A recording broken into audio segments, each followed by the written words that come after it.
Hello student. Now we are going to quickly revise the respiratory physiology. So first we are starting with the MCQ. So the MCQ is maximum airflow resistance is seen in. So this is one of the important questions and concept in respiratory physiology, that whenever you are taking breathe in or breathe out, the resistance to airflow is maximum at which area.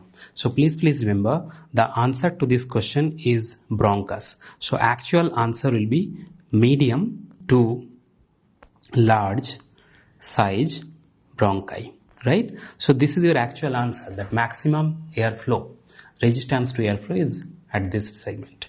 But suppose this medium to large size bronchi is not given in the choices, then anatomically this medium to large size bronchi are nothing but segmental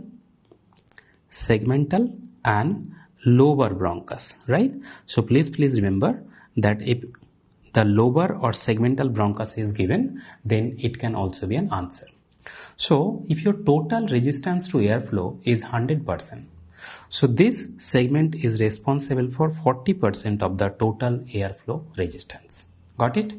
Now the other option that is given in this choice is, like for example, this respiratory bronchiole, the alveolar duct, these terminal bronchioles, they are the small size airway.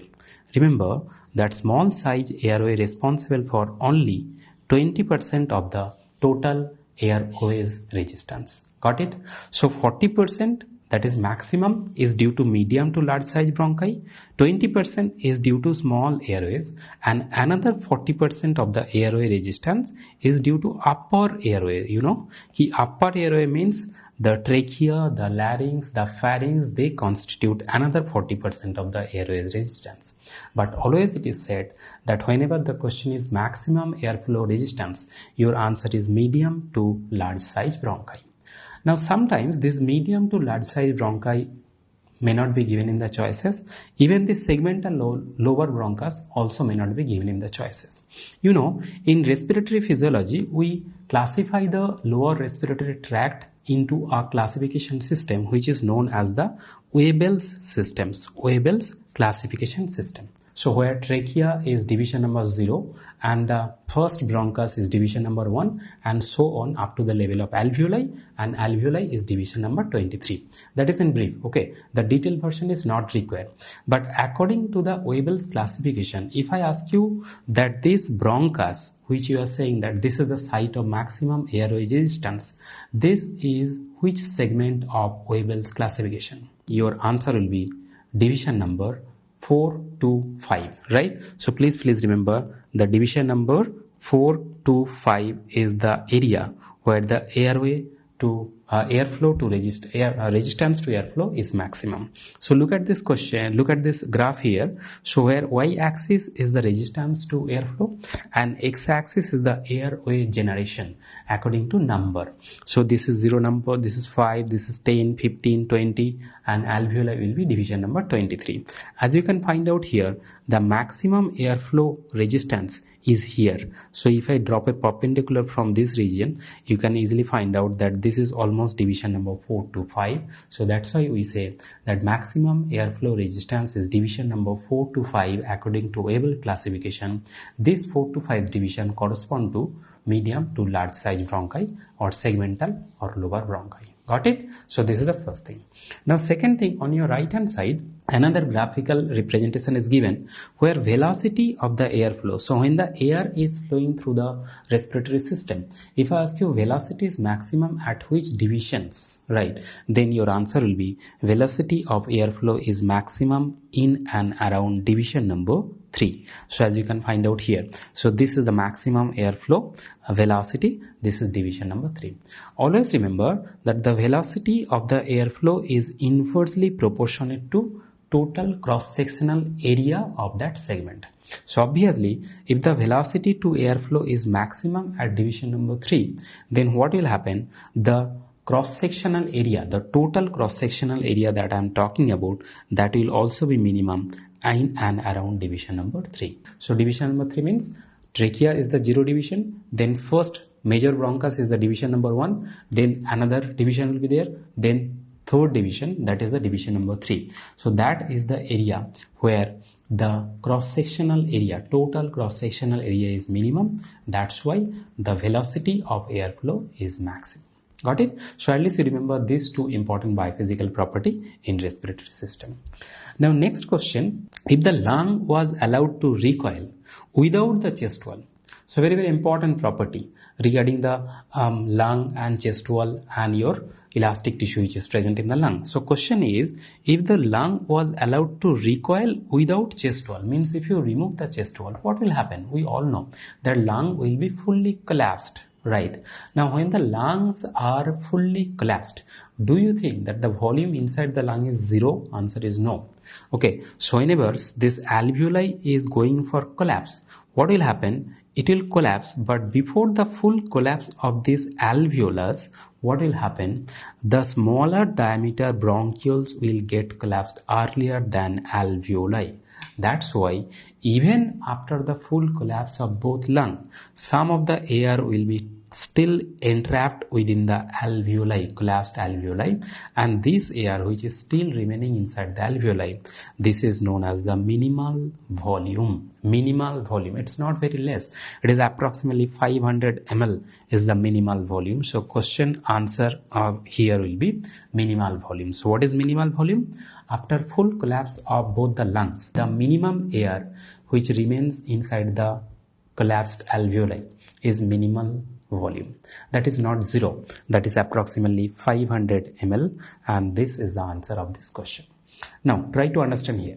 So if I show you a diagram here, so what you are finding out here, there are different sizes balloon, right? So suppose our respiratory system behaves like a balloon. Whenever you take a maximum inspiration, at the end of the maximum inspiration, the total volume of air which is present inside your lung is known as the total lung capacity, right? Your both lungs are fully aerated and maximum volume that is present or entrapped inside your both lung is the total lung capacity. Now from the total lung capacity, when you remain in resting condition, when you reach at resting condition of the lung, so what is resting condition? Resting condition of the lung is that condition where your respiratory muscles are fully relaxed. What is that condition? If you hold your breath at the end of normal expiration, at the end of normal expiration, not the forceful expiration, at the end of normal expiration, then that condition is known as the resting condition. So in resting condition, I can easily understand that the residual volume will remain inside my lungs as well as the expiratory reserve volume that will also remain inside my lung, and combination of these two volume is nothing but functional residual capacity. That's why we say that the resting lung volume is nothing but FRC. So from the fully aerated lung, if you go towards the resting condition, you are reaching a volume. Okay, it's not actually volume, it is a combination of volume which is nothing but FRC. FRC is the resting condition of the lung. Now from here, if you go on forceful expiration, what will happen? You will reach to a smallest volume. Okay, at the end of full expiration, at end of maximum expiration, the volume that you will be reaching is known as the residual volume, right? So when your lung and chest wall both are intact, this is the minimal volume this is the minimum volume that you can reach, and this is the maximum volume that you can expand to your lung, right? But when your chest wall is removed, then the lung will go for full collapse of lung when the chest wall is removed, and in this condition the volume which still remain inside this alveoli is known as the minimal volume, which approximately 500 ml. Now rather than removing the chest wall, if I remove lungs, if I remove both the lungs, what will happen to the chest wall? That is my question. Getting my point? So if I remove the chest wall, what will happen? The lung will get full collapsed, and the volume which is still remaining is known as minimal volume. Now if I reverse the question, that rather than removing the chest wall, if I remove the lung from the chest wall, so what will happen to the chest wall? Chest wall will get collapsed or expanded. The chest wall will be expanded. But after expansion, what will be the volume of the chest wall? The volume of the chest wall will be 70% of the total lung capacity. Getting my point? So in between these two volume, in between this FRC and in between this TLC, if you remove the lungs, the chest wall will attain a volume which will be in between these two volume, FRC and TLC, and that is approximately 70% of the total lung capacity. Got it? So look back at this question. So if the question is lung was allowed to recoil without chest wall, then your answer is minimal volume. But if the question is if the chest wall is allowed to recoil without lung, then the volume of the chest wall will be 70% of the total lung capacity. Got it? So this is one of the important concepts. I have explained the detailed version in lecture. Now next question. Now next question is very easy. I am 100% sure that all of you will be able to answer. So in children with respiratory distress syndrome, there is deficiency of which of the following? So basically this is the question which is nothing but infant respiratory distress syndrome, IRDS, right? Which is previously known as HMD, hyaline membrane disease, right?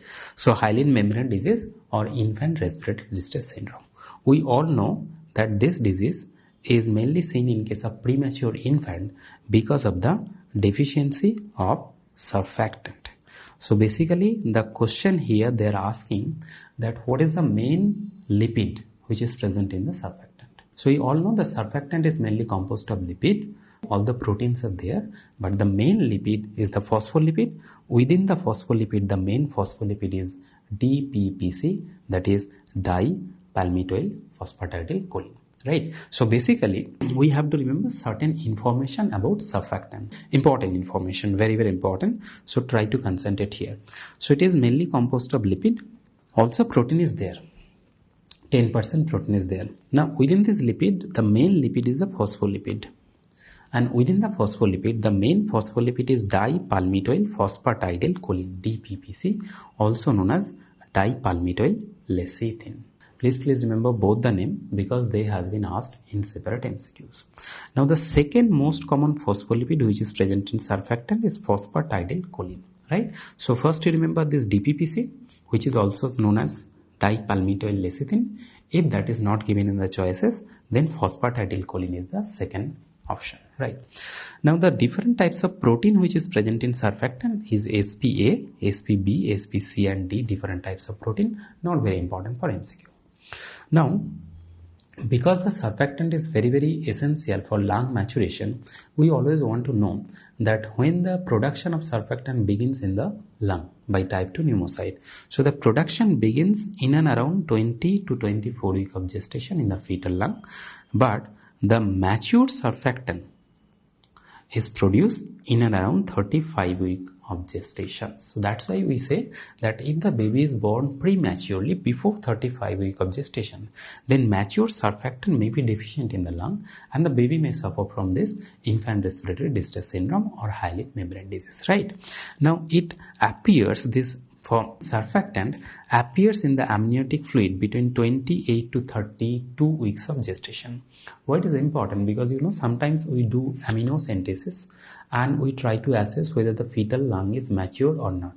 So in that cases, if you're doing amniocentesis, we measure the lecithin. So this is the phospholipid component of the surfactant. So we measure the ratio between lecithin and sphingomyelin. If the ratio between lecithin and sphingomyelin is greater than 2 to 2.5, okay, 2 to 2.5, then we say that the mature surfactant is already present in the lungs, means lungs are fully mature. Baby can be born, right? But if it is less than that, then the lungs are not fully matured. So these are the crucial information that you have to remember, must have to remember for your upcoming MCQs, right? Now another MCQ, see, in the same NEET PG exam. Another MCQ related to the same disease. Which of the following cells are deficient in premature infant with respiratory distress syndrome? So again the same question, IRDS, infant respiratory distress syndrome, right? So surfactant is deficient. We all know surfactant is produced by type 2 alveolar cell, type 2 pneumocyte. So all of you, I hope, remember that this type 2 alveolar cell or type 2 pneumocyte, it's not only produce surfactant, obviously it produces surfactant, okay, obviously it produces surfactant, but apart from surfactant, I hope you remember it also produces alpha 1 antitrypsin. Alpha 1 antitrypsin. I hope all of you know that if there is deficiency of this alpha 1 antitrypsin, then what will happen? The lung, okay, will suffer from or the person will suffer from pan-acinar emphysema, right? The whole lung will be destroyed, that is pan-acinar emphysema. So at least you remember this surfactant and alpha 1 antitrypsin, right? Now this type 1 alveolar cell or the type 1 pneumocyte, this cell is responsible for gas exchange, we all know. But apart from gas exchange, you have to remember that aquaporin channel 5 is also present on type 1 pneumocyte, which is responsible for water transport. Okay, at least you remember the function of this type 1 and type 2 pneumocyte. Now in my main classes, I told you that apart from type 1 and type 2 pneumocyte, there is a type 3 pneumocyte also. This is the cell which contain many microvilli on the surface, and because of this cell is known as the brush cell of the lung. But what is the function of this brush cell? It is still not known. Okay, so these are all important things that you have to remember from this area. Now coming to the next question. So the question here is a little bit difficult. So the question is related to the ventilation perfusion ratio of the lung. So VA is the ventilation. A stands for alveolar ventilation. So this is basically alveolar ventilation. Okay, and Q is the amount of blood flow. So this is nothing but your perfusion. So the question is asking about the ventilation perfusion ratio. So normally we know that normally VQ ratio is 0.8. This is the average VQ ratio. But we also know that in a person who is in upright posture, in sitting or in standing posture, VQ ratio is maximum at the level of apex, which is 3.3, and VQ ratio is minimum at the level of base, which is 0.6. So please remember all this number. That normal VQ ratio is the average ratio, which is generally seen at the middle part of the lung, okay, in an upright person also. But if I ask you VQ ratio is maximum in which area? Apex, that is 3.3, and VQ ratio is minimum in which area? Base of the lung, that is 0.6. Now the question here is VQ ratio is infinity. Okay, so obviously this is a pathological condition. Let's see. So suppose this is the trachea. It is dividing into bronchus and multiple segment. For my understanding purpose, I am just drawing a schematic diagram. So this is one bronchioles with an alveolus, right? Bronchus, bronchioles and alveolus, and the blood supply to the alveolus is here. So this is the capillary which is supplying the blood here, right? So this is the perfusion. Capillary means blood flow, that is the perfusion, and ventilation means the airflow which is happening through here. So if I take a VQ ratio of this alveoli, right, and suppose the perfusion is completely zero. So why the perfusion will be completely zero? So suppose there is a embolus, there is an embolism which is obstructing this capillary. So this is nothing but an embolism. So whenever the embolism is blocking the capillary, so the perfusion to this alveoli is zero, but the ventilation will continue. So V is normal, but your denominator is 0. So we all know that something upon 0 is nothing but infinity. So now we can understand that when the VQ ratio will be infinity, if the blood flow to an alveolus is completely blocked, then the VQ ratio will be infinity. On the other hand, suppose there is another bronchioles with an alveolus here, and here rather than blocking of this capillary blood flow, so suppose this capillary blood flow is absolutely normal, right? It is continuing. But there is problem in airflow. So suppose there is a foreign body, or suppose there is a lymph node which is obstructing these small bronchioles. So what will happen at the level of these bronchioles, at the level of this alveoli, airflow will be zero. So in these cases, if I take a VQ ratio of this alveoli, so ventilation is zero, perfusion is maintained normally, so whole VQ ratio will be zero. Getting my point? So normal VQ ratio is 0.8. So this is to extreme version. The VQ ratio can be 0 when ventilation of the alveolus is completely 0, and VQ ratio can be infinity when the perfusion to the alveolus is completely 0. Now you try to understand. When the perfusion to the alveoli is completely blocked, what will happen? Whatever air which is entering at the level of your respiratory system, whatever air which is entering at the level of your trachea from the atmosphere, that air will enter in the alveoli without any absorption of gases or without any addition of carbon dioxide in this alveolar air. Getting my point? Because your capillary air completely blocked. So whatever air is entering at the level of this trachea or conducting zone of the airways, the same air will enter in the alveoli, but after entering in the alveoli, there will be no exchange of gas. So what will happen? What will happen to the composition of this alveolar air? I can easily understand that the composition will be equal to the conducting zone air composition. Conducting zone air composition is known as the dead space air. All of you know that the dead space air has a partial pressure of oxygen which is approximately 149 millimeter of mercury, and partial pressure of carbon dioxide is 0.3 millimeter of mercury. Got it? So if I ask you what will happen to the composition of the alveolar air in case of infinity VQ ratio, your answer will be composition will be same to same with that of the dead space air or inspiratory air. What is that composition? Partial pressure of oxygen is 149 and partial pressure of carbon dioxide is 0.3. Now let's go back to this MCQ and try to analyze each and every statement. So when VQ ratio is infinity, pressure of oxygens in the alveolar air is less than dead space air. No, it is not less than. It is same to same with that of the dead space. So this less than is not. It is the equal to dead space air. Partial pressure of oxygen and carbon dioxide are equal. Obviously they are not equal. Partial pressure of oxygen I told you 149 and partial pressure of carbon dioxide is 0.3. So this is also not equal. When the partial pressure in the alveolar oxygen is 159 and partial pressure of carbon dioxide in the alveoli is 40. So this 40 is completely wrong. Even this 159 is completely wrong. It will be 149, right? So this is also a false statement, right? No exchange of carbon dioxide and oxygen is possible in this alveoli. So this is absolutely true statement. Got it? So this is my answer. Now rather than VQ ratio infinity, if the question is given that VQ ratio is 0, so what will happen? In these cases, what will happen to the composition of this alveolar air? Please remember that in these cases, initially the gas exchange will continue.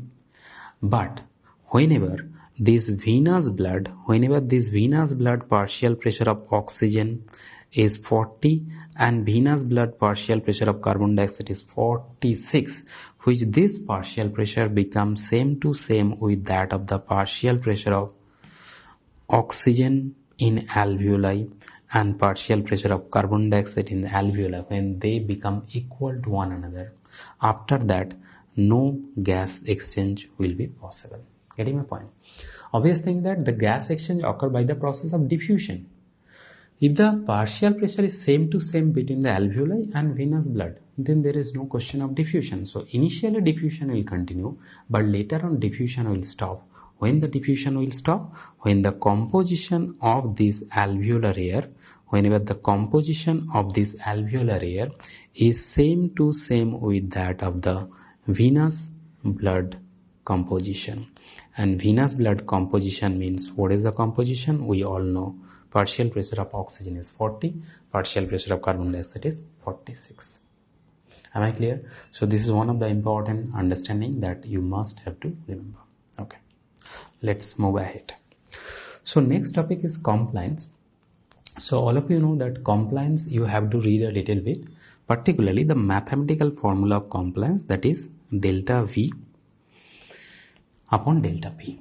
Now what is delta V? It is the lung volume change. Suppose I am saying that during inspiration I am taking a 600 ml tidal volume. So I can easily understand that during inspiration, if you are taking 600 ml of air inside your lung, then how much is the expansion or how much is the volume change inside your lung? 600 ml, right? Now whenever you are taking this inspiration, suppose your intrapleural pressure changes from -4 millimeter of mercury to -8 millimeter of mercury. We know that during inspiration, intrapleural pressure become more negative. So what is the delta P in this condition? Delta P is 4 minus 8. That means I can understand 4 millimeter of mercury or 4 centimeter of water, whatever you say. So this is 4 centimeter of water. So if I divide these two, then what will happen? This will be nothing but 150 ml per centimeter of water, and this is nothing but compliance. So what is the meaning of compliance? Compliance means it is the volume change of the lung per unit change of pressure. Okay. Now normally, if the question is what is the normal compliance of lung and chest wall, you have to remember three separate things. Normal compliance of chest wall is in and around 200 ml per centimeter of water. Normal compliance of lungs only lungs, okay, it is 150 to 200 ml per centimeter of water. And normal compliance of lung plus chest wall means whole respiratory system. If the lung and chest wall both are intact, then the compliance of the combined respiratory system or compliance of the whole respiratory system is very, very less. That is 85 ml per centimeter of water. This you have to remember. Okay. Now we know that compliance increases in different pathological condition. Like for example, look at here. So this is the normal compliance curve. This is the normal compliance curve. I can easily find out here that one curve is located above this normal compliance curve. This is high compliance lung. So please remember, this emphysema is one of the important disease condition that we have to remember, where the compliance of the lung is very, very, very, very high due to rupture of the elastic tissue of the lung. So emphysema is a prototype of the COPD, but please remember, all COPD, they do not have high compliance. The emphysema typically have high compliance. Bronchitis compliance is almost normal. Okay. Asthma compliance is little higher, but emphysema the compliance is typically very, very high. Now on the other hand, if you look at the low compliance condition, so here this is the curve where the compliance is low. How do I understanding? How am I understanding? It is below the normal curve. So below the normal curve means it is a low compliance. Remember, not only this fibrosis of the lung, any cases of restrictive lung disease, will have low compliance. Got it? So any cases of restrictive lung disease, whether it is pulmonary restriction or extrapulmonary restriction, it will have low compliance. But any cases of COPD will not have high compliance. Only the emphysema will have typically high compliance. Bronchitis compliance is almost normal. Got it? So these are the important things that you have to remember about compliance. Now next is one of the important area in the respiratory system, that is the measurement of the lung volumes and capacities with the help of spirometer. So we all know that the instrument that is typically used for measuring lung volumes and capacities spirometer. So in spirometer, we all know that the typical instruction that is given to the subject is take normal inspiration, expiration, inspiration, expiration. So inspiration is upward, expiration is downward. So whenever the person is taking normal inspiration and expiration, the volume of air which is entering in the lung or going out of the lung is tidal volume, which is 500 ml. Now if the person is taking a deep inspiration, so the maximum air which he is taking with maximum effort, that is known as the inspiratory reserve volume, which is 200 ml. With maximum expiration, the maximum air which can go out of this lung, this is known as the expiratory reserve volume. Typically it is 1000 ml. And even after full expiration, we all know that there is one volume which always remain inside the lung, which you cannot wash out from the lung. This volume is known as the residual volume. So please remember that you must have to remember the normal value of all of these volumes. These are the statics volume. Apart from static volumes, you all know that there are some capacities also, like for example inspiratory capacity, which is TB plus IRV, vital capacity, which is TB plus IRV plus ERV, right? FRC, which is RV plus ERV, and TLC. TLC means basically visceral capacity plus residual volume. So you can understand from these lung volumes and capacities that all the lung volumes and capacities can be measured with the help of spirometer except your residual volume. You cannot measure residual volume with the help of spirometer. So whenever the residual volume is there in any capacities, like for example this TLC and FRC, so FRC also cannot be measured directly by spirometer, and TLC also cannot be measured by spirometer directly. So it is the residual volume which cannot be measured directly. So whenever in any capacities residual volume is a part, that capacities will also not be measured with the help of spirometer. So the pertinent questions is asked that what are the methods by which we can measure the residual volume. So please remember that the measurement of residual volume is done by number one, helium dilution method. Helium dilution method, this is one of the most common method for residual volume measurement. Nitrogen washout method, okay, multiple breath nitrogen washout method is also used. And the third one is the body plethysmography. It is said that this body plethysmography is the best method for measuring the residual volume. Got it? So what is residual volume? You all know that residual volume is that volume which remain inside the lung even after forceful expiration. So question is why it is not going out of the lung? Because you know that at the end of forceful respiration, almost all the alveoli, they get collapsed, they get closed off because of the collapse of the bronchioles. So what happens at the end of forceful expiration? At the end of forceful expiration, when all alveoli are closed off due to collapse of the bronchioles, when all alveoli are closed off, in this condition, the remaining volume in the lung, the remaining volume which is present in the lung is known as the residual volume, right? Why I am saying this definition? Because you have to understand another definition which I have discussed in detail in my main lecture, that is known as the closing capacity. So during forceful expiration,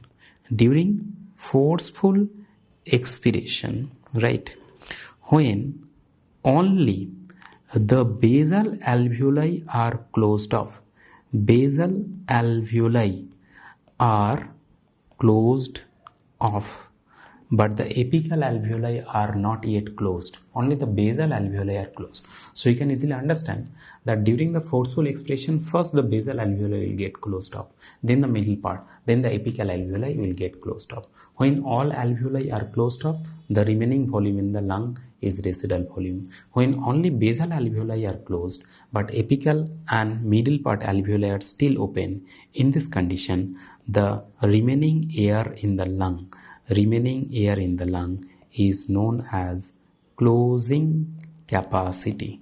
It is known as closing capacity. Closing capacity is equal to residual volume plus closing volume. So I can easily understand that the closing volume is a little greater than residual volume. Okay, closing capacity is equal to residual volume plus closing volume. Please note down this closing capacity. Closing capacity is also measured by this nitrogen washout method, but single breath nitrogen washout method. Got it? So these are the things that you have to remember about static lung volumes and capacities. Now coming to the dynamic lung volumes and capacities. So all of you know that in case of dynamic lung volumes and capacities, what we measure? We measure the time into x-axis and we measure the volume into y-axis. Here we instruct the subject like this. First you take normal breathing, breathe in and breathe out. Then take a deep inspiration. Then do a forceful expiration. So whenever the person is doing a forceful expiration, the curve will go like this. Right? And we measure that what is the beginning point of this maneuver. So this is the beginning point of the maneuver, and we also measure what is the ending point of this maneuver and what is the time taken by this subject to expire the air completely. So suppose this is the 3 second, total 3 second has been taken by the subject. Now I have to measure that within this 3 second, what is the total volume that the subject has expired.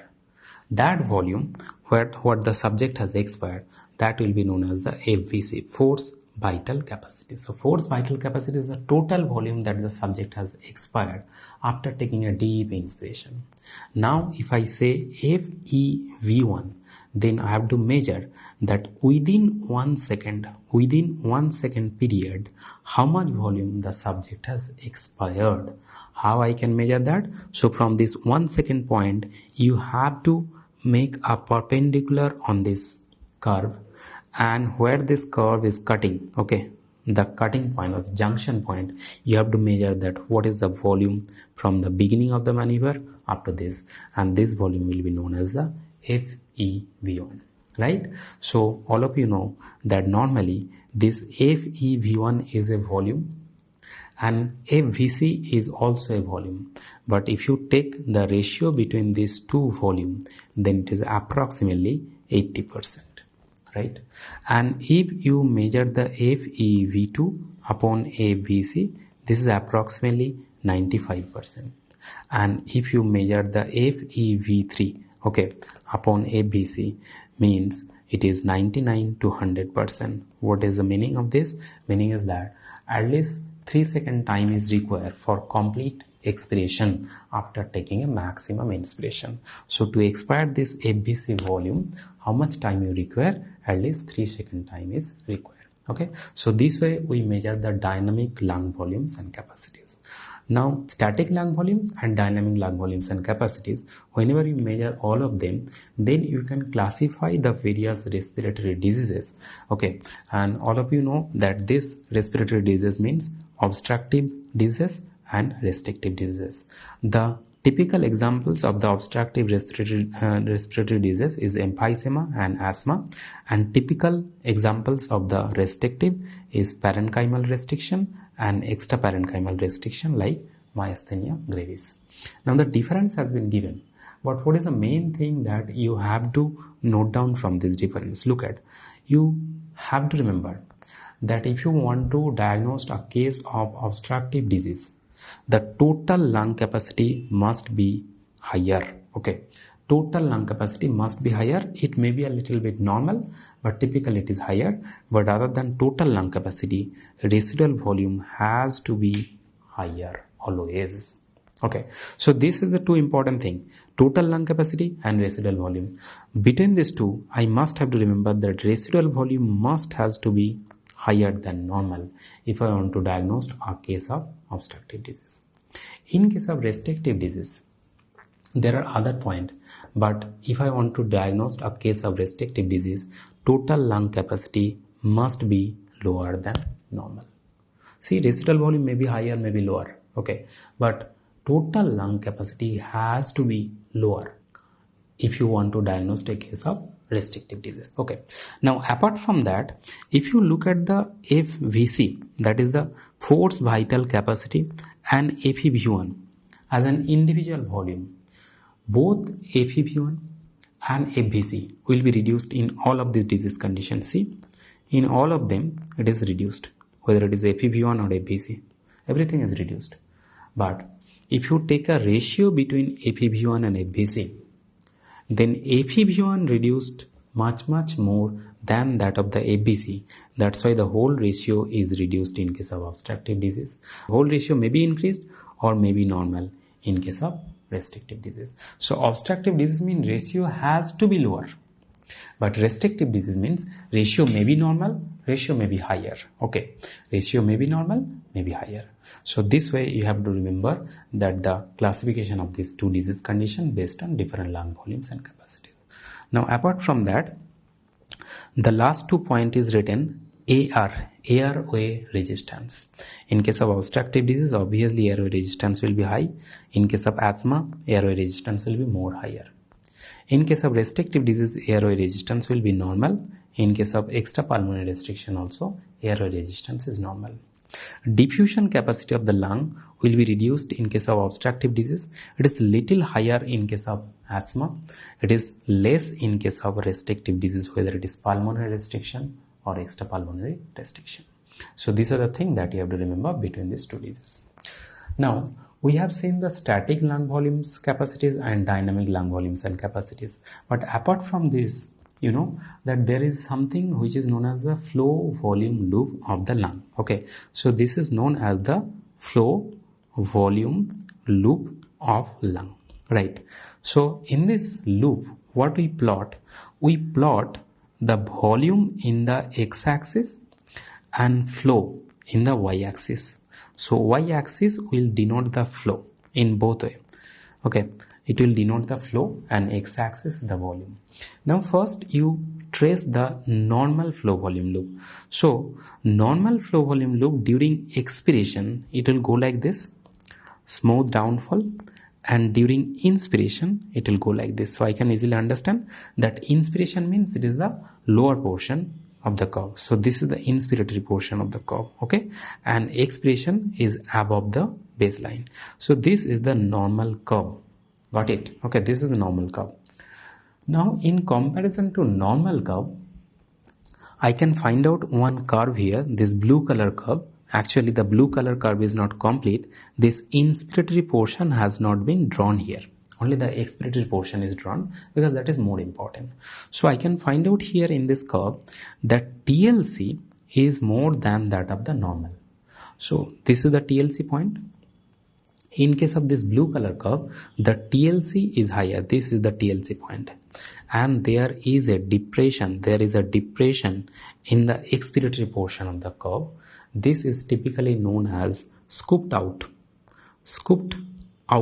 appearance of the curve, and this is typically of obstructive lung diseases. Typical of obstructive lung diseases.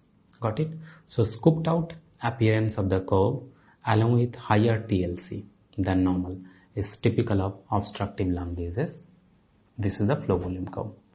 Now in case of restrictive lung diseases, the overall curve will be narrow. So you have to remember the curve will be narrow. Narrow means if you look at the normal curve is spreaded like this. The normal curve is spreaded like this. See, this is the normal curve. Okay, it has a long broad base. But if you look at this red color curve, so this is the inspiratory portion and this is the expiratory portion. So I can find out this red color curve is narrow, as well as this brown color curve is also narrow. So both of this curve is taken from restrictive disease patient. But this type of restriction where the curve is narrow but it is located inside the normal curve, this is typical of restrictive disease but extraparenchymal restriction. So RE stands for restrictive disease but extraparenchymal restriction. That is extraparenchymal restriction. And this typical brown color curve which is drawn here, this typical brown color curve. Okay, so this is also a narrow curve, but this is located outside the normal curve. Outside the normal curve means here the residual volume is lower than normal, and this is typical of restrictive disease patient with pulmonary restriction. Got it? So please remember that normal curve and two other curve I have to remember. One is the scooped out curve, that is obstructive disease, and one is narrow curve, that is a restrictive disease. Now in this narrow curve, if the narrow curve is within the main curve, means where the residual volume is higher than normal, then that is the extra parenchymal restriction. But where the residual volume is below the normal, okay, then that is known as the parenchymal restriction. So this is in brief the detailed portion. What is the reason of all this I have discussed in my main lecture classes. You can follow from there. Okay. Now apart from this parenchymal and extraparenchymal obstructive disease or restrictive disease, the upper airways obstruction can also be diagnosed with the flow volume loop. Upper airways obstruction. So upper airways obstruction can be of fixed type or it can be of variable type. Whenever I am saying upper airways obstruction is fixed type, it means the obstruction will affect the inspiratory phase of respiration also, as well as it will also affect the expiratory phase of respiration also. So normally we have already seen that the curve is smooth on. The curve normally looks like a smooth curve like this. So this is the normal curve. But if I look at this curve which is given in this diagram, I can find out that there is a flat portion in the expiratory portion also and the flat portion in the inspiratory portion also. This is typically known as a box shaped curve. So whenever you are getting a box shaped flow volume loop, then it indicates that fixed upper airways obstruction is there, typically by foreign body or scarring of the airways or enlarged thyroid gland. Got it? Now, whenever I say variable obstruction means either the inspiration will be affected or the expiration will be affected. So variable intrathoracic obstruction, so inside the thoracic inlet the obstruction is there, and variable extrathoracic obstruction, outside the thoracic inlet the obstruction is there. If the obstruction is extrathoracic and variable, remember extra means inspiration will be affected, inspiratory phase will be affected, and variable intrathoracic obstruction means expiratory phase of respiration will be affected. So that's why you see here that there is a flat portion in the expiratory phase here and there is a flat portion in the inspiratory phase here. But the expiratory phase is a smooth here and the inspiratory phase is smooth here, right? So this way you have to remember that if the variable extrathoracic obstruction, what are the examples? Paralyzed vocal cord, enlarged lymph node, flavipharyngeal muscles, obstructive sleep apnea, all of this condition will have a flat portion in the inspiration.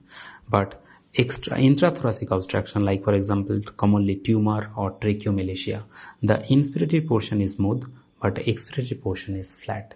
So this is typical of variable intrathoracic obstruction. So this is all about your lung volumes and capacities that you have to revise quickly. Okay. Now after this we are going to discuss this OHDC, oxygen hemoglobin dissociation curve. So all of you know that this is one of the important topic in every alternate exam, right? So look at the question here. All of the following will shift the oxygen dissociation curve to the right except. So we know the causes of the right shift of the curve. Okay. Increase H plus ion. Yes, this is a cause of right shift. Increase carbon dioxide, hypercapnia. It's also a cause. Increase 2,3-DPG is also a cause. But fetal hemoglobin, we all know that in case of fetal hemoglobin, there will be left shift of the oxygen hemoglobin dissociation curve, right? So you look at this oxygen hemoglobin dissociation curve. So if you look at this curve, all of you know that this is a sigmoid shaped curve. Okay. So the sigmoid shaped curve, the 100% saturation of this curve require at least 120 millimeter of mercury partial pressure of oxygen, and 50% saturation of hemoglobin require at least 26 millimeter of mercury, partial pressure of oxygen. So this 50% saturation of hemoglobin require how much partial pressure of oxygen? 23 to 26. This is known as P50 of hemoglobin. So what is P50? 50% hemoglobin saturation require how much partial pressure of oxygen? Your answer is 23 to 26 millimeter of mercury. If there is a right shift,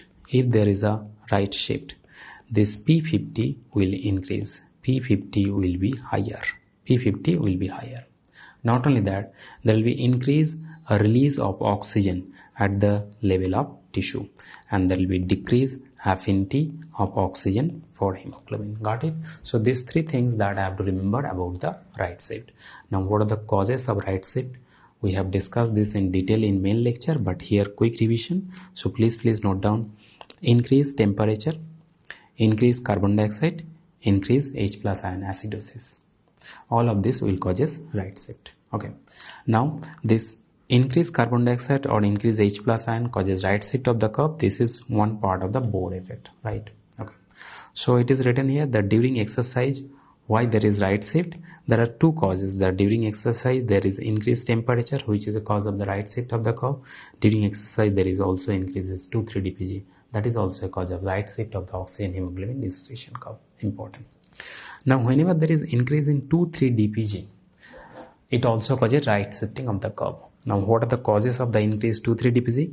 Anemia, okay, hypoxia. So high altitude will also causes right shift.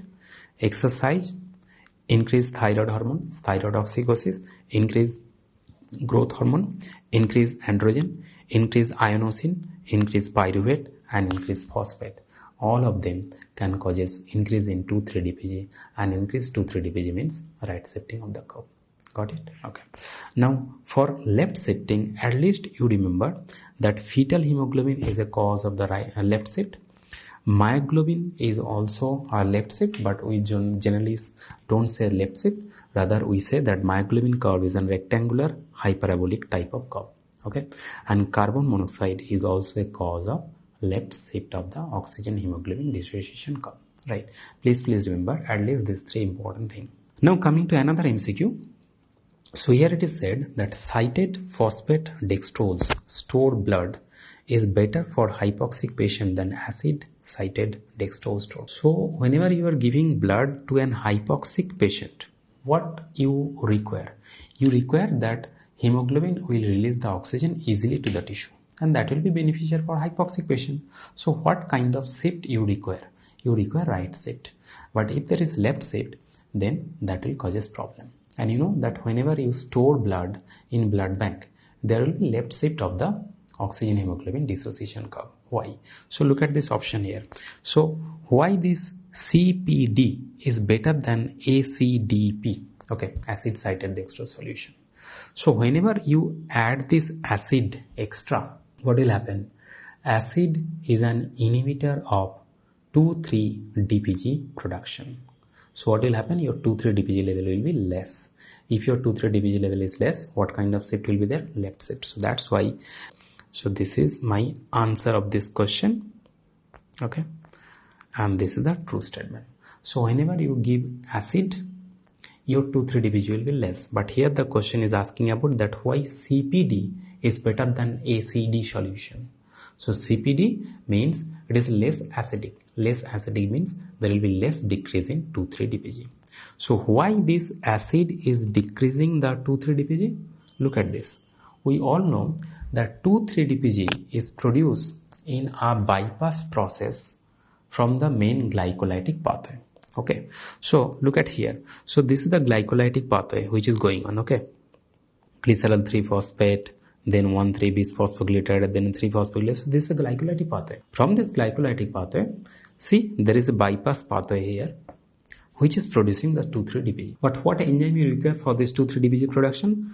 Biphosphoglycerate mutage enzyme you require for production of this 2,3 dpg. And for breakdown of this 2,3 dpg, you require 2,3-biphosphoglycerate phosphatase. Now whenever there is presence of acid, excess acid, this excess acid basically inhibit this mutage enzyme.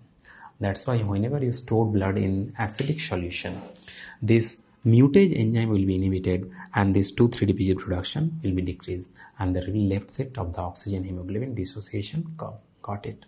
Okay. So whenever you store blood in low temperature low means this whole glycolytic pathway will be reduced. So if the glycolytic pathway is reduced, then 2,3-DPG production will automatically reduce because the bypass pathway. Plus, acidity of the solution additionally inhibit the mutage enzyme. So again there is a second cause of decrease in 2,3-DPG condition. So that's why we say that whenever you store blood at low temperature, it already reducing the glycolysis process as well as the acidity of the storage solution also reduces 2,3-DPG formation by inhibiting the enzyme mutage. Because of these two reasons, it is said in books that after 1 to 2 weeks of storage of the blood, the 2,3-DPG level effectively become 0. Severe left set. So if you give this storage blood to an hypoxic patient, 2,3-DPG is less, 0, and there is severe left set means oxygen will not be able to release at the level of tissue. So it is not very helpful. That's why you always prefer fresh blood rather than the stored blood, okay, because of this left set. Okay, to overcome this problem, what is written that blood is generally stored in CDP solution, which has additional advantage. What is that? It is more alkaline pH than ACD. It contains dextrose, which enhances glycolytic activity. More glycolytic activity means more 2,3-DPG production. Citrates acts as a buffer, and adenine and phosphate is maintaining the level of adenosine triphosphate. All of these are the benefit of this solution, which is CDP, which is better than ACD solution. Got it? So these are the things that you have to remember. Now moving ahead, the topic which is also important in respiratory system is regulation of respiration. Whenever we say regulation of respiration, you please remember that there are two main types of regulation you have to read. One is the neural regulation and the chemical regulation. So apart from this neural and chemical regulation, there are two important reflexes. One is Herring-Brewer reflexes and one is J receptor reflexes. Okay.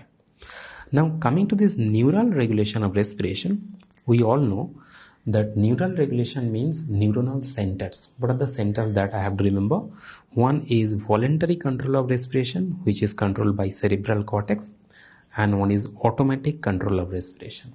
Now under automatic control, pons and medulla both are important. At the level of pons, there are two centers, pneumotaxic center and apneustic center. Pneumotaxic is mainly the controlling the rate of our respiration, and apneustic is mainly controlling the depth of the respiration. These are the basic minimum thing that you have to remember. Okay. Now at the level of medulla, there are two important areas. One is the dorsal respiratory group of neuron.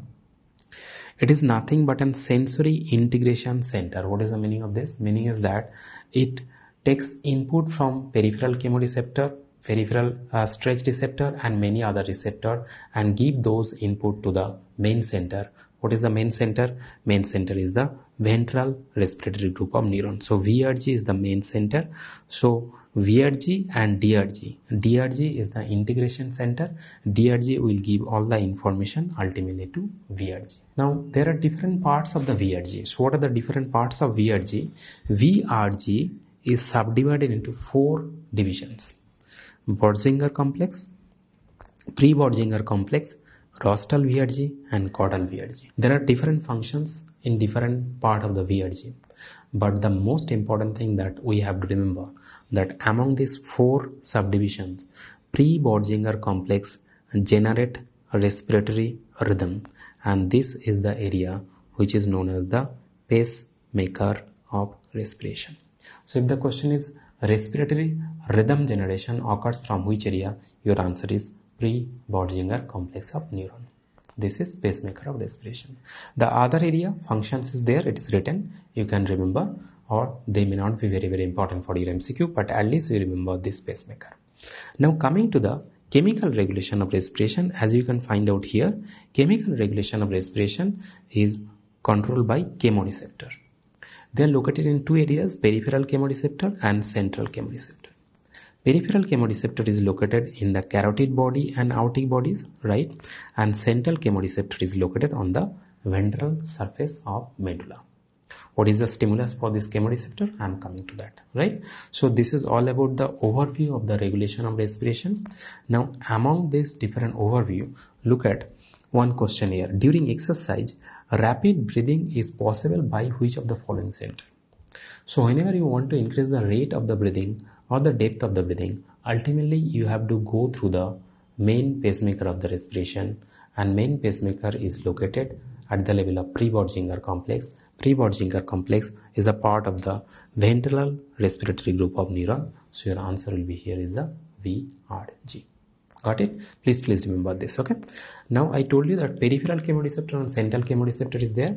Now at the level of peripheral chemoreceptor, there is a cell which is known as the glomus cell type 1. You have to remember this cell because this is the cell which contain the chemosensitive channels, which is known as the oxygen sensitive potassium channels.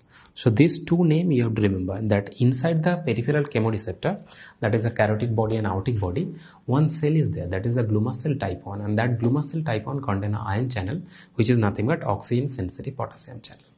Now this peripheral chemoreceptor is activated by, so activation of this peripheral chemoreceptor occurs whenever there is increase in PCO2, okay, partial pressure of carbon dioxide in the arterial blood, or there is increase in H plus ion, that is the acidosis, or there is decrease in partial pressure of oxygen in the arterial blood. So hypoxia, hypercapnia and acidosis. But the question they are asking again and again, that which of the following of these three is the primary stimulus. So please remember that among these three stimulus, this hypoxia is the primary stimulus for peripheral chemoreceptor, and this carbon dioxide is the most sensitive stimulus for peripheral chemoreceptor. But apart from these two, you remember that cyanide is the most potent stimulus for peripheral chemoreceptor. So these are the MCQ that you have to remember. Now regarding central chemoreceptor, I told you that they are located on the ventral surface of the medulla, and this central chemoreceptor are activated only in the presence of H plus ions, and that H plus ion has to be present at the level of CSF or the interstitial fluid of brain. Okay, that means I am saying that central chemoreceptor cannot sense H plus ion from the blood, because central chemoreceptors are protected by blood-brain barrier. So if your H plus ion is high in the peripheral blood, it cannot stimulate the central chemoreceptor. For the stimulation of the central chemoreceptor, the H plus ion has to be higher in the CSF, cerebrospinal fluid.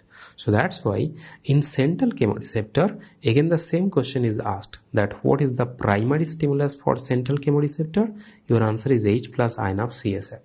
But if the question is most sensitive stimulus of central chemoreceptor, again your answer is PCO2. So the question is how carbon dioxide is affecting or stimulating the central chemoreceptor.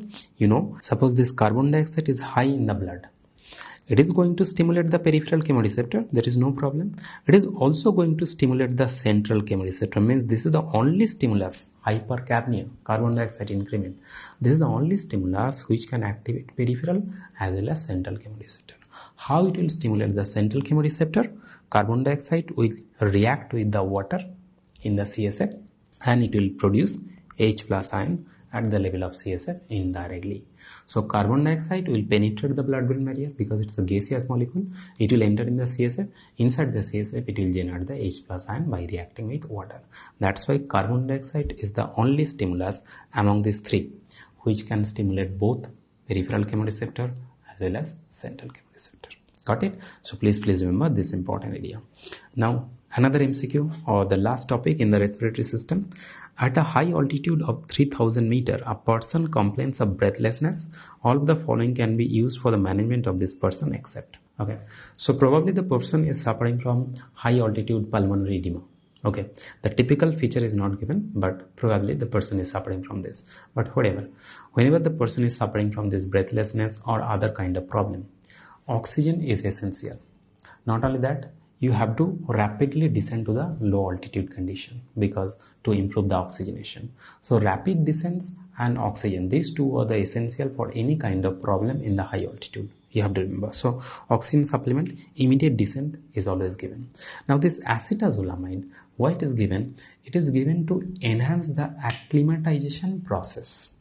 Okay, you have to adapt to the altered environment in the high altitude. So that adaptation process is known as the process of acclimatization. If you give acetazolamide, the acclimatization process will be enhances. So it can also be given in this patient. But this intravenous digoxin is not required in this patient. So this is my answer. So accept the question. So accept intravenous digoxin. So please remember, in high altitude, sometimes pathological event occurs. And what are those pathological events? One is acute mountain sickness. Severe form of acute mountain sickness is known as HACE. So why I'm saying severe form? Acute mountain sickness and HACE, high altitude cerebral edema, in both of these conditions, pathologically what happens in the brain? There is deposition of edema in the brain, particularly in the white matter. In case of acute mountain sickness, the edema is very mild. And in case of high altitude cerebral edema, frank edema developed inside the brain white matter. That is the difference. So one is a milder pathology, one is a severe pathology. Now how to diagnose that the person is suffering from high altitude cerebral edema or acute mountain sickness? You will remember that this is a clinical diagnosis. Okay.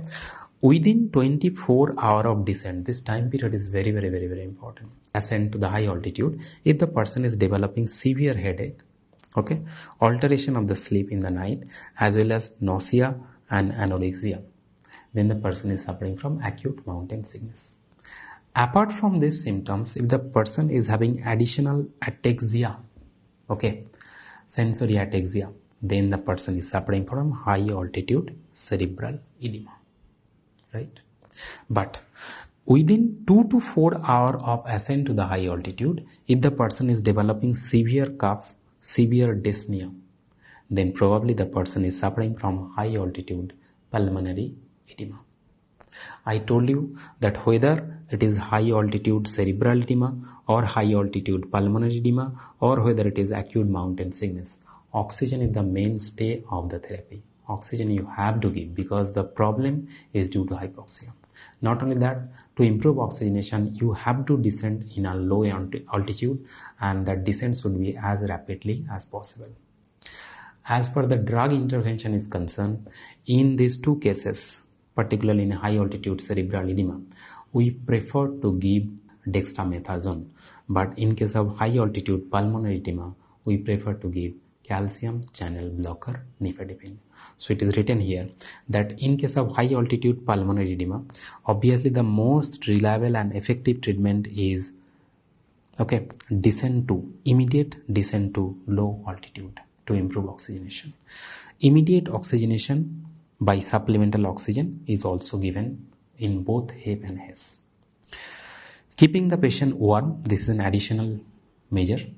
Calcium channel blocker nifedipine is given for this HAPE patient, and I told you that in case of HACE, dexamethasone is given in case of HACE patient as a drug treatment. And some drugs are used sometimes like phosphodiesterase inhibitor, which causes pulmonary vasodilation because pulmonary vasoconstriction is one of the main important pathology for this high altitude pulmonary edema. So these are the important information that you have to remember about respiratory physiology.